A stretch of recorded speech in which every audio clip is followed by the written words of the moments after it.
Siapakah sosok karismatik dan berkumis tebal dalam gambar tersebut? Ya, dia adalah guru bangsa Raden Umar Said Tjokroaminoto atau lebih dikenal Hos Tjokroaminoto. Tokoh yang banyak melahirkan tokoh-tokoh pergerakan, diantaranya Semaun, Musuh, Soekarno, Kartosuwiryo, bahkan Tan Malaka. Tokoh yang terkenal dengan kata-katanya, salah satunya adalah semuni-muni tauhid, setinggi-tinggi ilmu, sepintar-pintar siasat. Hos Tjokroaminoto adalah seorang orator dan penulis ulung. Selain sebagai penulis, ia juga dikenal sebagai organisatoris, ahli politik, dan aktivis pergerakan sosial. Nama kecilnya adalah Raden Umar Said. Hos Tjokroaminoto lahir pada tanggal 16 Agustus 1882 di sebuah kampung daerah Bakur, Sawahan, Kota Madiun, bersamaan dengan meletusnya Gunung Krakatau di Selat Sunda. Dia merupakan anak kedua dari 12 bersaudara. Ayahnya adalah Raden Mas Tjokroamiseno, seorang wedana di Kloco, Kota Madiun. Kakek dari garis keturunan bapaknya, Raden Mas Adipati Cokronegoro, adalah Bupati Ponorogo. Sedangkan kakek dari nasab ibunya adalah seorang ulama kenamaan di daerah Madiun, bernama Kiai Bagus Kasan Besari. Dengan demikian, latar belakang darah ningrat sekaligus ulama itu banyak menguntungkan masa kecil Tjokroaminoto dibanding lazimnya anak-anak pribumi lainnya. Tjokroaminoto tumbuh dengan pendidikan agama yang ketat sesuai arahan ayahnya, di samping pendidikan barat yang sesuai lazimnya orang tua yang bekerja pada pemerintah Belanda saat itu. Pada tahun 1902, dalam usia 20 tahun, Umar Said telah menyelesaikan pendidikannya di Ospia, Kota Magelang, sebuah sekolah yang memproyeksikan murid-muridnya menjadi pegawai pribumi. Setelah lulus pendidikannya, Umar Said sempat menjadi juru tulis di Kepatihan Ngawi selama 3 tahun dan sempat menjadi patih. Pada tahun 1905, dia berhenti sebagai pegawai pemerintah yang merupakan sebuah keputusan berat dan ujian rumah tangganya karena menyebabkan ketidakharmonisan dengan mertuanya. Di tengah istrinya yang mengandung anak pertama dengan berat, ia harus meninggalkan rumah dan pindah ke kota. Dia memilih kota Semarang untuk melanjutkan bekerja sebagai kuli pelabuhan selama sepekan. Ia menjalaninya dengan sabar dan sungguh-sungguh sebagai penghayatan kehidupan masyarakat kelas bawah. Pekerjaan yang memberikan cara pandang baru Tjokroaminoto dalam memperjuangkan kesejahteraan dan kepentingan hidup kaum buruh. Perjalanan itu dilanjutkan ke Surabaya oleh Tjokroaminoto dan memulai hidup baru bekerja sebagai tenaga administrasi pada sebuah perusahaan.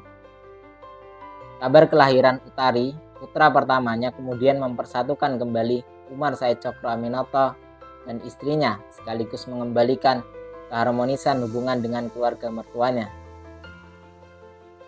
Umar Said Tjokroaminoto mulai dikenal dengan sapaan Hos Tjokroaminoto setelah melaksanakan haji. Ia lebih suka dipanggil Hos Haji Umar Said Tjokroaminoto dan mulai menanggalkan gelar keningratannya.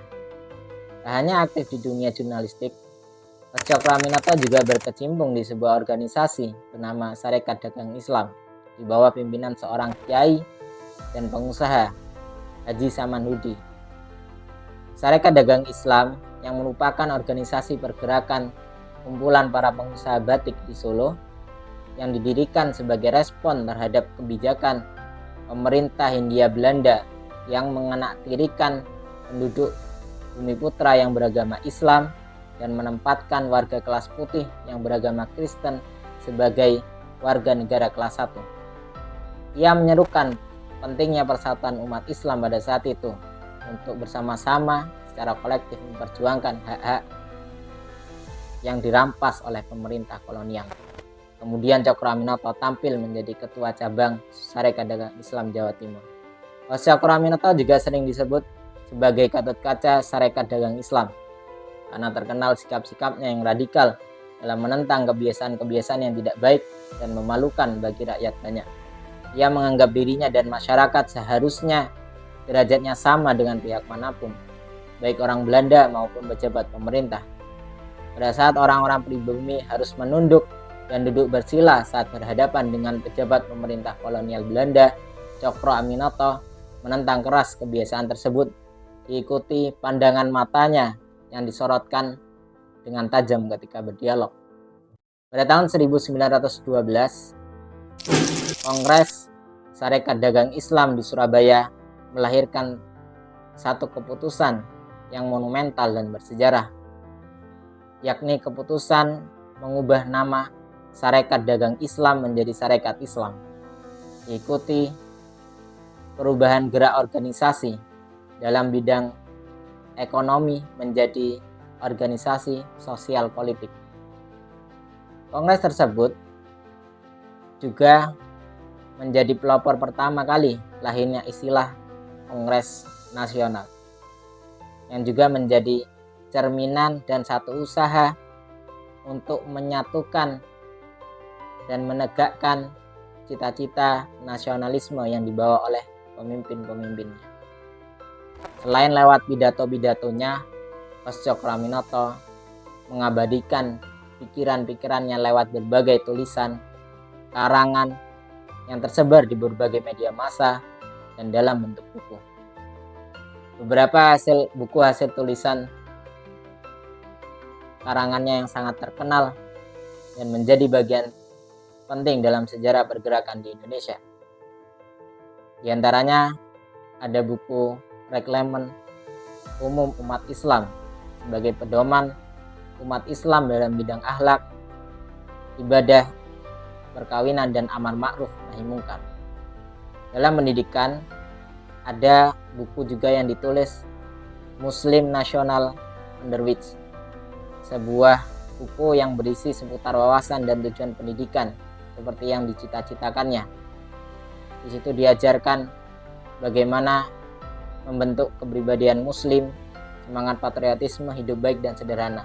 Dan karyanya yang paling monumental adalah Islam, buku Islam dan Sosialisme, untuk menanggulangi paham sosialisme yang diusung oleh kaum ateis dan komunis di Indonesia saat itu.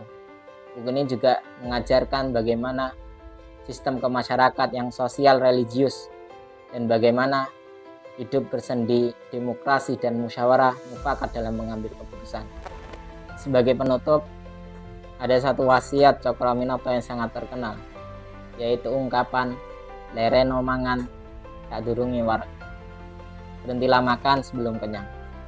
Pesan ini mengilhami pada hadis Nabi Muhammad SAW dan warisan bagi para pejuang Islam sebagai landasan hidup untuk menghindari sikap rakus dan serakah serta menyelewengkan jabatan dan kekuasaan untuk kepentingan pribadi dan golongan.